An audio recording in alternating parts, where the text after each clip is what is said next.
जय हिंद दोस्तों। मानो कि कल आपका मैट्रिक का इंग्लिश का पेपर होने वाला है, लेकिन आप लोग इंग्लिश की तैयारी बेहतरीन तरीके से नहीं किए हो। मानो कि आपका तैयारी इंग्लिश में बिल्कुल जीरो है, लेकिन फिर भी आप लोग सोचते हो कि इंग्लिश में पास कैसे करें। दोस्तों, इंग्लिश में पास ही नहीं, आपका नंबर हम 60 प्लस से ज़्यादा दिलाएंगे अगर इस वीडियो को अच्छे से देखते हो तो। अब बहुत लोग सोचेंगे सर जी ये कैसे संभव हो सकता है। दोस्तों, इंग्लिश का पेपर ना हिंदी से भी आसान होता है लिखना, क्योंकि जैसे आप सोचते हो कि कॉपी ऐसे चेक होता है वैसे चेक नहीं होता है। बस ये ट्रिक समझ लो कि कैसे कॉपी को लिखना है, आपका 60 से ज़्यादा नंबर मिलेगा, मैं आपको गारंटी देता हूँ। और आपके दिमाग में जो चल रहा है ना कि 33 नंबर, 30 नंबर, 35 नंबर, 40 नंबर आ जाए हम पास हो जाए, वो दिमाग से निकाल दो। बस जो जो मैं बता रहा हूँ वो करो, ठीक है ना। बहुत अच्छे से आपको नंबर मिल जाएंगे, ठीक है ना, बहुत ही अच्छे से नंबर मिलेगा, ठीक है। तो चलिए हम आपको बताते हैं। जैसे कि दोस्तों ये मेरे पास एक प्रीवियस ईयर का क्वेश्चन पेपर है, ठीक है ना। आपको पता होगा कुल प्रश्न 100 प्लस 11 होंगे। 100 प्लस 11 का मतलब समझते हैं ना, 100 को ऑब्जेक्टिव होंगे और 11 को आपका मतलब कि लघुत्तरीय, दीर्घोत्तरीय, ये सब क्वेश्चन आपको मिलाकर होंगे। तो 100 में से ये 50 को करना है, 100 में से 50 आपको करना है, ये तो आपको पता होगा, ठीक है ना। तो सबसे पहले दोस्तों मैं बात कर लेता हूँ, जो इसका ऑब्जेक्टिव क्वेश्चन है मैं उसकी बात करता हूँ। तो दोस्तों आप लोग ध्यान से समझना। मानते हैं दोस्तों आप कुछ भी नहीं पढ़े हो, लेकिन दोस्तों ऐसा एग्जामिनेशन हॉल का हालात भी नहीं रहता है कि एक दो क्वेश्चन आपके आगे पीछे वाले लड़के नहीं बता पाएंगे और एक दूसरे से हेल्प नहीं ले पाएंगे। थोड़ा बहुत दोस्तों हेल्प हो जाता है, मैं जहाँ तक आपको बताता हूँ, ठीक है ना।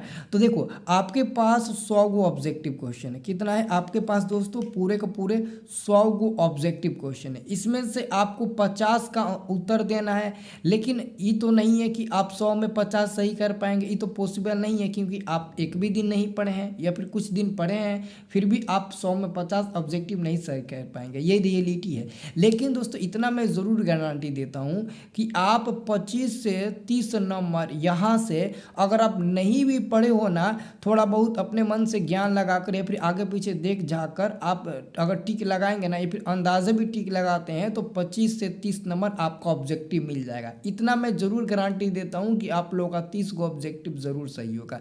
30 गो ना तो 25 गो ज़रूर सही होगा। तो चलो 30 गो ना हम 25 गो लेते हैं। कौ गो लेते हैं? 25 गो। चलो ऑब्जेक्टिव का क्लियर हो गया कि 25 को आपका सही हो जाएगा। अब दोस्तों जो इसका सब्जेक्टिव है उसमें एक भी नंबर नहीं कटेगा, जैसे मैं बताऊंगा वैसे अगर आप लिखते हो तो चलो सबसे पहले हम सब्जेक्टिव आपको दिखाते हैं। तो ये दोस्तों आपका आ गया सब्जेक्टिव क्वेश्चन। यहाँ पर ध्यान से आपको समझना है। ये देखिए दोस्तों, सब्जेक्टिव क्वेश्चन में ना बहुत लड़के गलती कर देते हैं। देखिए ये जो आपका सब्जेक्टिव क्वेश्चन दिया है सेक्शन बी में, पहले ही लिख दिया है कि सेक्शन बी आपका ये सब्जेक्टिव क्वेश्चन है, ठीक है ना। ये आपका सब्जेक्टिव क्वेश्चन है और कह रहा है कि क्वेश्चन नंबर फर्स्ट है, कह रहा है कि read the flowing passage and answer the question that flow. मतलब कि कह रहा है कि इस पैसेज को अच्छे से पढ़ो और इस पढ़ने के बाद इस 4 क्वेश्चन का उत्तर दो। देखिए पहला क्वेश्चन का उत्तर दोगे 1 नंबर मिलेगा, दूसरा का 2 नंबर का है, तीसरा 2 नंबर का, चौथा 2 नंबर का। तो 2 2 4 2 6 1 7, तो 7 नंबर लिखोगे अपने मन से। तो उसमें से ना नंबर देखो कैसे करता है। अगर आप 7 नंबर का लिखे हो ना, अगर कहीं गलती भी आपका होगा ना, तो 7 में से एक ही को नंबर कटता है। ई ना कि 7 में से 4 को कट जाएगा, 3 को कट जाएगा, उतना नंबर नहीं कटता है, ठीक है ना। क्योंकि एग्जामिनर को पता है कि बच्चा लिखा है बस। अगर खाली छोड़ोगे तब नंबर कटेगा, अगर कुछ भी लिख दोगे तो नंबर मिल जाएगा। देखो कैसे आपको लिखना है, ये अब मैं आपको ट्रिक बता रहा हूँ, ठीक है ना। तो देखो एग्जामिनर एक और ऑफर देता है आपको। अगर आपको ये नहीं समझ में आ रहा है, ई वाला पैसेज नहीं समझ में आ रहा है, ई वाला क्वेश्चन, तो इसको छोड़ दो। और में लिखा है कि अब इसको पढ़ो और इसको पढ़ने के बाद ना, इसको पढ़ने के बाद इधर आपको 4 क्वेश्चन दिए गएंगे, इसका आंसर दे दो। मतलब कि इसको पढ़ो और नहीं तो इसका आंसर दो, इसको पढ़ो और इसका आंसर दो, और ये नहीं आ रहा है तो इसका पहला पढ़ो और इसका आंसर दो। मतलब कि अगर ई पढ़कर इसका आंसर दे दोगे तो ये आपको और वाला लिखने की ज़रूरत नहीं पड़ेगा, वो बिल्कुल मत लिखना। जो चालाक बनेंगे दोनों बनाएंगे तो कुछ नंबर ना मिलेगा, 0 मिल जाएगा। जो बनाए रहेंगे उसका भी नंबर आपको 0 मिल जाएगा।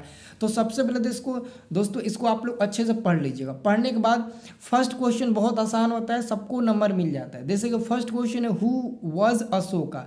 तो अशोका का नाम देखिए यहाँ पर है ना, तो यहाँ से आप लिखिएगा, यहाँ से लिखना स्टार्ट करिएगा। Ashoka became one of the greatest आप यहाँ पर ले जाकर छोड़ दीजिएगा। तो यहाँ से लेकर यहाँ तक आप पहले लिख दीजिएगा, आपका 1 नंबर मिल गया। देखिए आपको कैसे कॉपी में अब लिखना है। तो मैंने क्या किया, मैंने लिखा सेक्शन बी ब्लैक पेन से, फिर आंसर 1 का पहला, क्योंकि हमने क्या लिखा 1 है ना, तो 1 का और पहला का आंसर दे रहे हैं ना, तो हमने लिखा आंसर 1 का पहला, ऐसे लिखा। मैंने क्या लिखा, Ashoka became one of the greatest.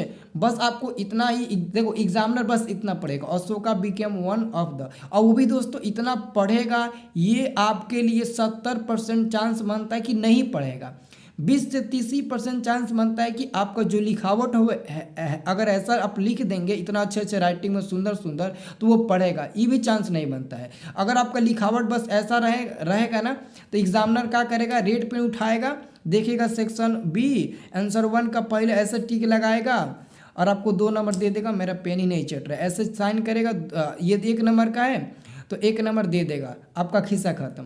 और फिर आपका क्वेश्चन आंसर दूसरा का दूसरा नंबर है, तो दूसरा का दूसरा नंबर क्वेश्चन है what did the historian say about him. तो बस आपको एक शब्द चूज कर लेना है, हिस्टोरियन कहाँ लिखा है, तो इधर लिखा है हिस्टोरियन, तो यहाँ से उठाओ और यहाँ तक बेवत दो, एकदम यहाँ से लेकर यहाँ तक बेवत दो, थोड़ा ज़्यादा लिख दो क्योंकि 2 नंबर का है, तो यहाँ से उठाकर यहाँ तक बेवत दो, देख लो हिस्टोरियन से आगे आइए यहाँ तक लिख दीजिए। तो हमने भी वही किया, कुछ नहीं करना, एकदम सेम टू सेम, देख लीजिए हमने भी वहाँ तक लेकर एकदम बेवत दे, ये भी सिग्नेचर करेगा, 2 नंबर आपको दे देगा। ठीक है, अब इसका तीसरा नंबर देखो, नंबर नहीं कटता है, जैसे मैं लिखा हूँ और जैसा मेरा अच्छा नंबर आया, मेरा पता है कितना नंबर आया, 83 नंबर है, क्योंकि मैं भी 10th में अच्छे से तैयारी और इंग्लिश का स्टडी अच्छे से नहीं किया था, फिर भी 83 नंबर है। मेरा ऑब्जेक्टिव 34 को सही था, बाकी सब सब्जेक्टिव से ही मैंने नंबर उठाया था। तो अब आपको मैं बता रहा हूँ, अब देखिए तीसरा इसका क्वेश्चन है व्हाट प्रूव्ड टू बी और डिफिकल्ट टास्क फॉर हिम। तो टास्क फॉर हिम देखिए कहाँ है, इधर देखिए आपको लिखा गया ना, डिफिकल्ट टास्क टू हिम। तो क्या करिए, यहाँ से उठाइए यहाँ तक लिख दीजिए, यहाँ से उठाइए यहाँ तक लिख दीजिए, आपका आंसर हो गया। बस एग्जामिनर वही ना देखेगा बस तुम लिखे हो कि नहीं लिखे हो, आंसर टिक लगा दीजिए और आपका आंसर यहाँ पर 2 नंबर मिल जाएगा। वैसे ही दोस्तों यहाँ पर आपको अगला क्वेश्चन का आंसर अशोका एडॉप्ट बुद्धिज्म। तो देखिए यहाँ पर लिखा है ना एडॉप्ट बुद्धिज्म, मतलब कि यहाँ से उठाइए यहाँ तक बेवत दीजिए, आपका चौथा का भी आंसर मिल जाएगा, 2 नंबर मिल जाएगा। तो जब इतना लिख देंगे तो राइटिंग से ही आपका नंबर 1-2 नंबर काटा जाएगा, बाकी पैसेज से नंबर नहीं काटा जाएगा, तो आपका 7 नंबर नहीं तो 6 नंबर जरूर मिलेगा। तो बताइए 25 नंबर ऑब्जेक्टिव का, 6 नंबर ई, आपका 31 नंबर तो कोई नहीं छीनेगा, 31 नंबर ये आपका 31 नंबर हो गया। अब चलिए आगे हम आपको ले चलते हैं 31 के बाद से दोस्तों, अब हम आगे लेके चलते हैं। अब दोस्तों एक और आता है दोस्तों आपका क्वेश्चन नंबर 2। क्वेश्चन नंबर 2 में है फिर वैसे ही एक और क्वेश्चन दिया है, read the flowing passage and answer the question that flow. मतलब कि इसमें इंग्लिश का पेपर में 20 नंबर का खोज के ही लिखने के लिए क्वेश्चन पूछे जाते हैं, 20 नंबर इसी में से खोज के लिखना होता है। तो देखिए ई भी दिया है और इसको अच्छे से पढ़ लेना है, और उसके नीचे देखिए क्वेश्चन है, यहाँ पर देख सकते हैं पहला नंबर इधर है और ई 1 नंबर का है, और दूसरा नंबर दोस्तों इधर है, दूसरा तीसरा चौथा, तो 2 2 4 2 6 1 7 नंबर का ई भी है। तो देखो कितना आसान है, कितना आसान है। मैंने भी अब क्या किया, जब हमको दूसरा नंबर क्वेश्चन लिखना है तो हमने लिखा आंसर 2 का पहला। तो 2 का पहला देखो कितना आसान है, कह रहा है कि how is the water of river Yamuna at present. तो ये देखिए यहाँ से लिख दीजिए the water river Yamuna in Delhi has became lifeless, यहाँ तक लिख दीजिए, आपका 1 नंबर मिल गया। आसान है कि नहीं, एकदम सेम टू सेम आपको दिख रहा है, बस लिख देना है, कुछ आपको चिंता नहीं करना है। और आगे देखिए, आगे देखो कह रहा है कि ई ग्रेड। अब देखो यहाँ पर ई ग्रेड कहाँ पर है, ई ग्रेड देखो यहाँ पर दिख रहा है ना, तो यहाँ से लिखो और ई ग्रेड तक आ जाओ, आपका दूसरा का मिल गया। और दूसरा लिखिएगा तो आपको 1 नंबर नहीं बल्कि 2 नंबर मिलेगा। और वही तो मैं भी लिखा हूँ, देख लीजिए यहाँ कॉपी में मेरा देखिए एकदम सेम टू सेम वही लिखा हूँ। बात ये है ना कि मैंने साफ साफ लिखा है, साफ साफ लिखोगे एग्जामिनर कहेगा साफ साफ लिखा है तो बच्चा ऑलरेडी पढ़ने वाला होगा और आंसर भी सही लिखा होगा, क्योंकि वो जितना कॉपी जांच करता है ना उतना उसको नंबर पैसा दिया जाता है, ठीक है ना। दिन भर में टाइम दिया जाता है कि इतने देर में अगर तुम इतना कॉपी जांच करो, जितना कॉपी जांच किया जाता है उतना ही उसको ज़्यादा पैसा मिलता है। तो आपका फटाफट ऐसे नंबर देते जाएगा और सिग्नेचर करता जाएगा, कोई भी क्वेश्चन हो इसमें का वैसे ही चेक करेगा। अब देखिए आपका अगला क्वेश्चन आएगा यमुना वॉज क्लीन, तो बस क्लीन देखना है। तो क्लीन इधर देखिए, तो इधर देखिए ना तो क्लीन कहीं ना कहीं देखो यहाँ पर क्लीन एंड क्लीन लिखा है ना, तो मतलब कि आप कहीं से भी उठाइए और लिखना स्टार्ट कर दीजिए। यहाँ से उठाइए और यहाँ तक लिख दीजिएगा, ठीक है ना, थोड़ा लंबा लिख दीजिएगा क्योंकि आपका 2 नंबर का है। और उसके बाद से कह रहा है find now in its water, ठीक है ना। तो यहाँ पर देखिए फाइंड नाउ देखो लिखा है ना, यहाँ से तो लिख दीजिएगा आप, यहाँ से लिखना और यहाँ तक खत्म कर देना, वही है आपका एकदम सेम टू सेम। बस हो गया आपका कितना नंबर, तो 2 नंबर। तो ये भी 7 नंबर आएगा, तो मानते हैं कटेगा तो 6 नंबर मिलेगा ना, तो 31 नंबर उधर का, 6 नंबर इधर का, 37 नंबर आपका हो गया, कोई नहीं छीनेगा। अभी ऑब्जेक्टिव में जितना सही करोगे उतना तुम्हारा नंबर मिलता जाएगा। अब दोस्तों मैं बात करता हूँ, एक क्वेश्चन आता है दोस्तों 3 नंबर में, इसमें लिखने में कठिनाई होती है क्योंकि ये क्वेश्चन है read the poem carefully and the answer the question that follow. मतलब ये होता है ना कि जैसे हिंदी में कविता नहीं आता है, कविता का अर्थ लिखना होता है हिंदी में, उसका अर्थ लिखना होता है ना, ठीक वैसे ही दोस्तों यहाँ पर पोएम है, इसका अर्थ आपको इंग्लिश में कन्वर्ट करके लिखना है कि इसका अर्थ क्या हुआ है। तो इसमें लिखने में मुश्किल होता है, लेकिन फिर भी दोस्तों ये भी 6 नंबर का होता है। तो 6 नंबर में 4 नंबर तुमको मिलेगा क्योंकि ये थोड़ा कठिन होता है। देखो 4 नंबर कैसे मिलेगा, यहाँ तक है ना, देखो 2 2 2, अगर ई बनाना है तो ई बनाओ, नहीं तो ई वाला बनाओ। और में दिया है, और में भी दिया है, और में दिया है, मतलब कि दोनों में से कोई एक बनाओ, ठीक है। तो मानते हैं हमने पहला ही क्वेश्चन बनाया है। तो पहला क्वेश्चन हमारा है द स्पीकर फीलिंग्स। तो स्पीकर फीलिंग्स से संबंधित अगर इसमें कहीं वर्ड आएगा तो देखिए, अगर वो छोड़िए, वो बात छोड़िए, आपको सबसे पहले ना यहाँ पर लिखना है आंसर 3, ठीक है। आंसर 3 लिखिएगा और यहाँ पर देखो क्वेश्चन है how was the speaker feeling when a proud man heard him. तो आपको क्या करना है, यहाँ पर लिखिएगा द स्पीकर फीलिंग, और देखो बीच में मैंने डैश डैश डैश लिखा, मतलब ये होता है ना, मैंने क्या बोला, एक ट्रिक चाहिए। अब द स्पीकर फीलिंग्स बीच में आपको थोड़ा सा कुछ लिखना है, तो कुछ मत करिए, आपको क्या करना है, ये पिछवा से ना इस पैसेजवा में से कोनो एक वाक्य उठा लीजिए, इतना या फिर इतना कोनो तनी मनी उठा लीजिए और ये बीचवा में ला कर रख दीजिए और लास्टवा में लिख दीजिएगा। लास्टवा में ये है ना प्राउड मैन, ये लिख दीजिएगा लास्ट में, प्राउड मैन हर्ड हिम, ये लिख दीजिएगा लास्ट में, ताकि एग्जामिनर समझेगा वाह क्या बात है, 2 नंबर तुमको मिल जाएगा। वैसे ही दोस्तों क्वेश्चन नंबर 2 करना है, द प्राउड मैन लिख लेना है अगवा, और उसके बाद से बीचवा में कुछ भर दीजिएगा, क्वेश्चन में उठाकर भर दीजिएगा, क्या दिक्कत है, उतना तेज करे थोड़ी ना जाएगा, क्योंकि आपको इंग्लिश आप नहीं पढ़े हुए, स्टडी अच्छे से नहीं किए हुए, 1-2 दिन पहले एग्जाम देने जा रहे हो, ठीक है ना, 1-2 दिन पढ़ के ही एग्जाम देने जा रहे हो, तो ऐसा ही करना पड़ेगा, फिर भी आपको अच्छे नंबर मिलेगा, मैं बता रहा हूँ, ठीक है ना। तो ये हो जाएगा, ये हो जाएगा, ये 6 नंबर में 4 नंबर मिलेगा, तो 37 नंबर उधर का, 4 नंबर ये आपका मिल गया कितना, 41 नंबर, कोई आपसे नहीं छीनेगा, ठीक है। अब दोस्तों चलिए आगे मैं ले चलता हूँ। आगे दोस्तों यहाँ पर देखिएगा ना, तो यहाँ पर दोस्तों क्वेश्चन आपका यहाँ पर आपका 10 नंबर का पूछेगा, कह रहा है कि answer any 5 of the question following questions, यानी कि इसमें 10 को है, ABCDEFG तक है। अब इसमें से कोई आपको 5 को लिखना है, जो मन करे वो 5 को लिखना है। तो सबसे पहले आप लोग क्या करिएगा, यहाँ पर लिखिएगा आंसर 4 के A नंबर लिखना है तो A लिखिएगा। देखो इसका लिखने का तरीका क्या होता है, पूरा का पूरा फुल नंबर मिलेगा, इसमें एक भी नंबर नहीं कटेगा, ठीक है ना। फिर भी हम 10 नंबर में 2 ही नंबर काटेंगे, जबकि एक भी नंबर नहीं कटता है, गलत भी लिखोगे तब भी नहीं कटेगा, ठीक है ना। अब गलत इन मतलब नहीं कि खाली पेज छोड़ दो। देखो लिखा गया पहला क्वेश्चन है कि the young people visited the old women, ठीक है ना, with the intention of insulating her, is true, ठीक है ना, इज इट ट्रू। तो बस आपको इतना का आंसर देना है। तो अगर इसका आंसर नहीं पता होगा तो जरूर लिखना, अगर नहीं पता है तो लिखना यहाँ पर the young people visited the old women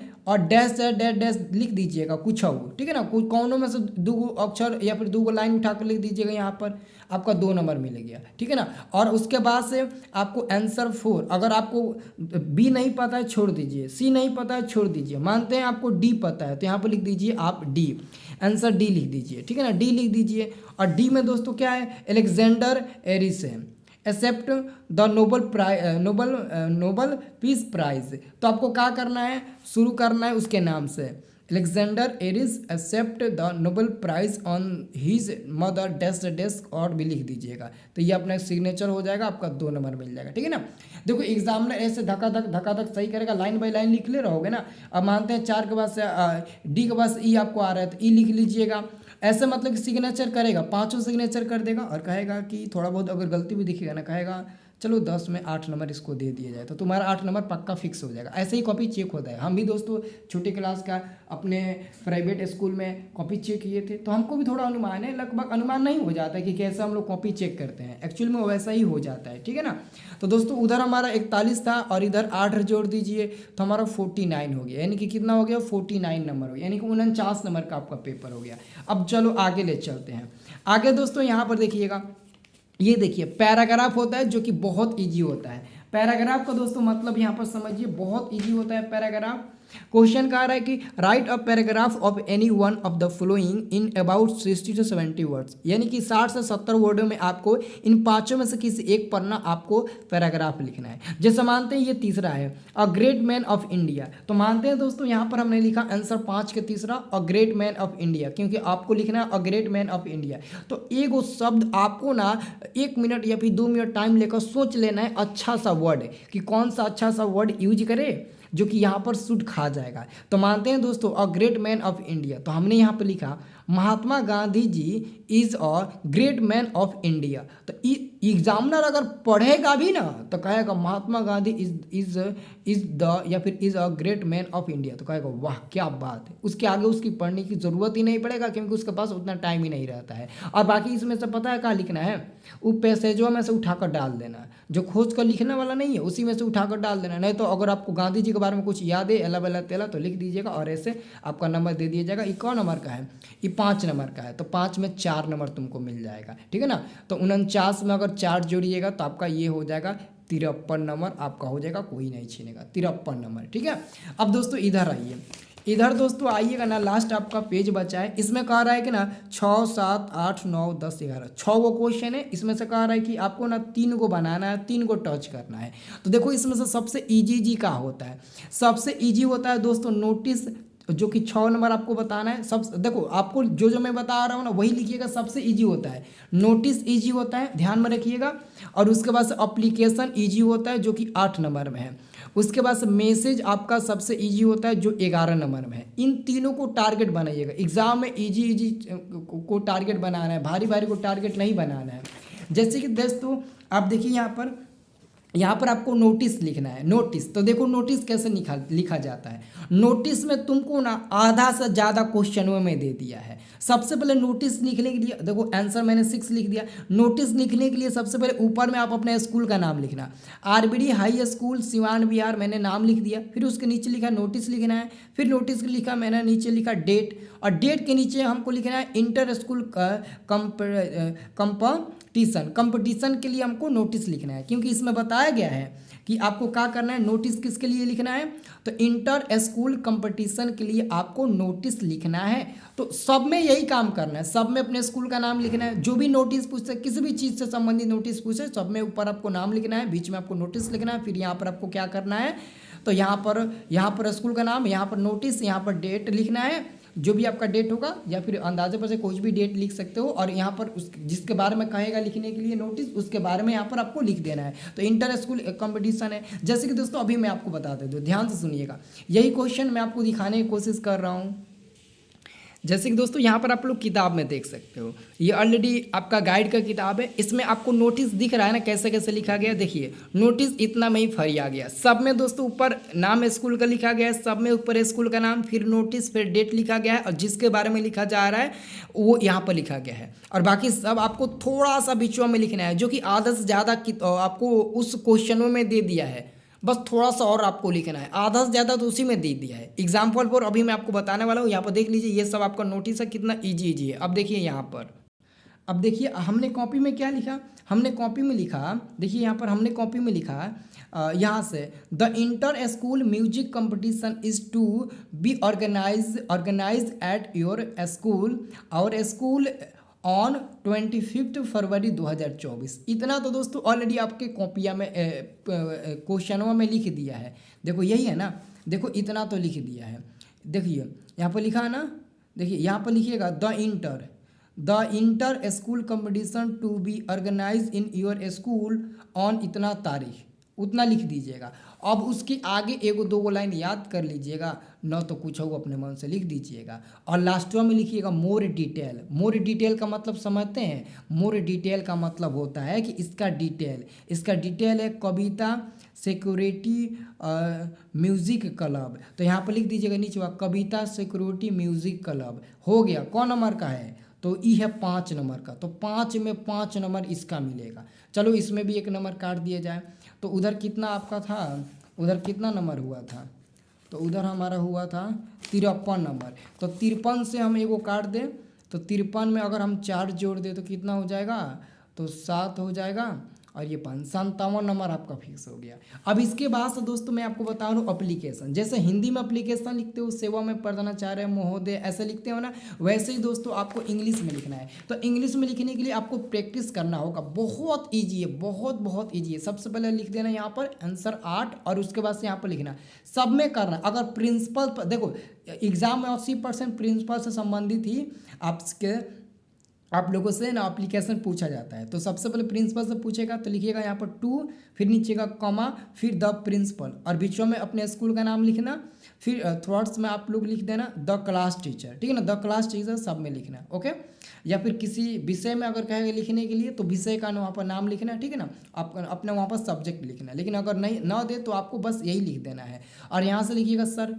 principal में आपको ज़्यादातर यही लिख देना होता है, ठीक है ना। अब यहाँ पर लिखिएगा सर। और हर चीज़ में जो भी लिखिएगा प्रिंसिपल संबंधित यहाँ पर ज़रूर लिखना मोस्ट रेस्पेक्टिवफुली। अब यहाँ से आगे आपको 1-2 लाइन याद कर लेना है, नहीं तो जो मन कर वो आप लोग लिख देना। और लिखने के बाद मानते हैं आपका अंत यहाँ होता है। तो लास्ट में जैसे हिंदी में लिखते हो ना कि आपका आज्ञाकारी शिष्य, तो वैसे ही यहाँ पर इंग्लिश में लिखना है। और उसके बाद से नीचे लिख देना है अपना नाम। जैसे कि रंजन कुशवाहा मेरा नाम है तो मैंने लिख दिया।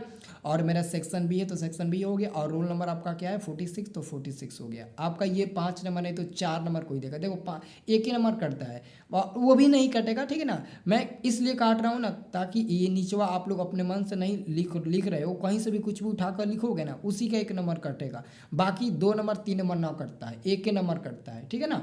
तो आपका 57 में ना ये 4 जोड़ दीजिएगा तो 61 नंबर आपका हो जाएगा। देखो मैं बहुत काट के जोड़ रहा हूँ।